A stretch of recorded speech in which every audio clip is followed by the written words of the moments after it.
مسئله 271. توی این مسئله میگه که ما 3 تا نیرو و یک گشتاور داریم.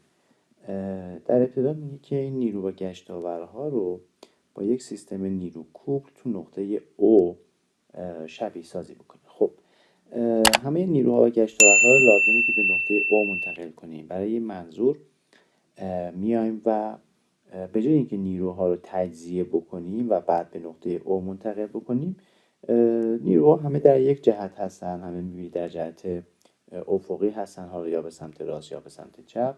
میام همه رو با هم دیگه برآیند میگیرم، یعنی میگم اگر نیروی 4 رو به نقطه O منتقل کنیم، نیروی 6 رو منتقل کنیم و نیروی 10 رو منتقل کنیم، مجموع نیروها میشه 10 و 4 14 منهای 6 میشه 8. یعنی وقتی نیروها رو به نقطه O منتقل میکنیم در مجموع ما یک نیروی 8 کیلونیوتنی به سمت راست خواهیم داشت. خب میشه این نیروی 8 کیلونیوتنی رو حالا تجزیهش بکنیم رو محور X و Y.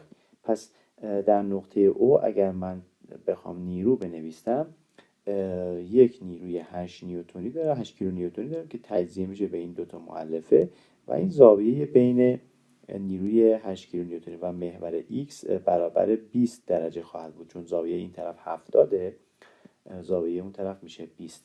پس F میشود 8 کوسینوس 20 آی در جهت X به اضافه 8 سینوس 20 J. این مقدار F. خب حالا اگر M رو بخوام در نظر بگیرم توی نقطه O، اون وقت نیروها رو بایستی تجزیهش بکنم تا بتونم گشتاورش رو قشنگ حساب کنم. خب نیروی 4 کیلونیوتنی که تجزیه میشه به این شکل، پس M میشود مقدار 4 کوسینوس 20 4 کوسینوس 20 درجه ضرب در فاصلش تا نقطه O، یعنی این فاصله 0.3 متری ضرب در 0.3. علامت رو هم تنظیم بکنیم با هم دیگه، قرارداد بکنیم. علامت مثبت رو میگیریم ساعتگرد و منفی رو میگیریم پاد ساعتگرد. خب الان گشتاور نیروی افقی حول نقطه O به صورت ساعتگرد هست، پس علامتش مثبت میشه. خب نیروی مؤلفه عمودیش به صورت پاد ساعتگرد حول نقطه O میچرخه، پس علامت منفی میذارم مؤلفه عمودیش رو و میگم 4 تا سینوس 20 درجه ضرب در فاصلش تا نقطه O، فاصله مؤلفه عمودی تا نقطه O این فاصله 1 متری هست، پس ضرب در 1. این مال نیروی 4 کیلونیوتن. خب حالا بریم سراغ نیروی 6 تایی. نیروی 6 تایی هم تجزیه میشه به این دوتا مؤلفه. یه مؤلفه افقی داره که به صورت ساعتگرد حول نقطه O میچرخه، پس میذارم به اضافه 6 تا کوسینوس 20 ضرب در بازوش هم همون 0.3 هست. این تیر از وسط متقارنه، 0.3 این طرف داره، 0.3 این طرف، پس ضرب در 0.3. مؤلفه عمودی این نیروی 6 تایی به صورت به این شکل است، پس اون هم به صورت ساعتگرد میشه، پس میشه به اضافه با 6 سینوس 20 درجه ضرب در فاصله. خب مؤلفه عمودی فاصلش میشود نیم، 1 و 1 میشود 2.5، پس ضرب در 2.5. خب اینم مال نیروی 6 کیلونیوتنی. حالا نیروی 10 رو تجزیه میکنم، مؤلفه افقی و عمودی. نیروی 10 مؤلفه افقیش یا مؤلفه‌ای در جهت ایکسش چون از O میگذره گشتاوری به ما نمیده و فقط مؤلفه عمودیش گشتاور میده. گشتاورش هم به صورت پاد ساعتگرد هست، پس میذارم منهای با 10 سینوس 20 درجه ضرب در بازو 1.5 2 3 و 4، پس ضرب در 4. به این وسیله میتونم مقدار گشتاور رو حساب کنم. یه گشتاور 15 کیلونیوتن متری رو هم داریم به صورت پاد ساعتگرد، پس یه عدد منهای 15 رو هم من بایستی اضافه کنم به گشتاور. خود گشتاور هم یک بردار آزاده و این گشتاور هم به نقطه O منتقل میشه. خب پس مقدار 15 رو هم اضافه میکنم یا به اصطلاح منهای 15 مینویسم چون پاد ساعتگرد هست. حالا مقدار رو حساب کنیم. 4 ضرب در کوسینوس 20 درجه ضرب در 0.3 منهای 4 ضرب در سینوس 20 درجه ضرب در 1 به اضافه 6 ضرب در کوسینوس 20 درجه ضرب در 0.3 به اضافه 6 ضرب در سینوس 20 درجه ضرب در 2.5 منهای 10 ضرب در سینوس 20 درجه ضرب در 4 منهای با 15. جواب می شود منهای 22.1 کیلونیوتن متر. منهای 22.1 چون علامت منفی در اومده یعنی گشتاوری که همه این نیروها و گشتاورها حول نقطه او ایجاد میکنن به صورت پاد ساعتگرد هست. خب پس توی نقطه او ما یک افی داریم به این اندازه و یک گشتاوری داریم به این اندازه یا گشتاور پاد ساعتگرد با مقدار 22.1. این قسمت اول مسئله. قسمت دوم مسئله میگه که خط اثر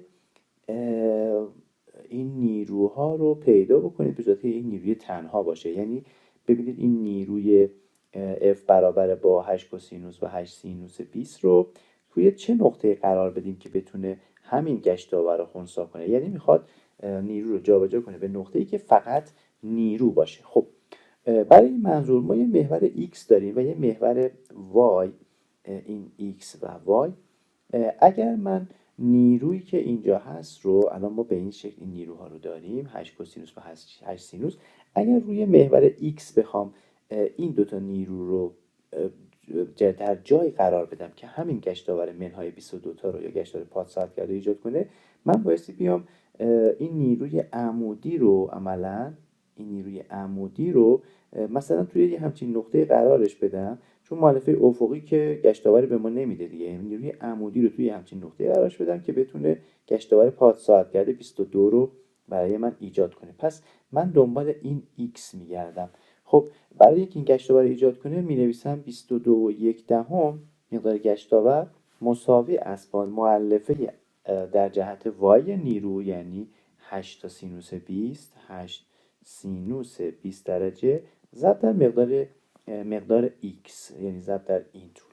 به این وسیله میتونم xی رو پیدا بکنم که اگر نیرو رو منتقل کنم اونجا همین گشتاور 22.1 رو برای من ایجاد کنه. پس 22.1 تقسیم بر 8 تقسیم بر سینوس 20 درجه میشه 8.07.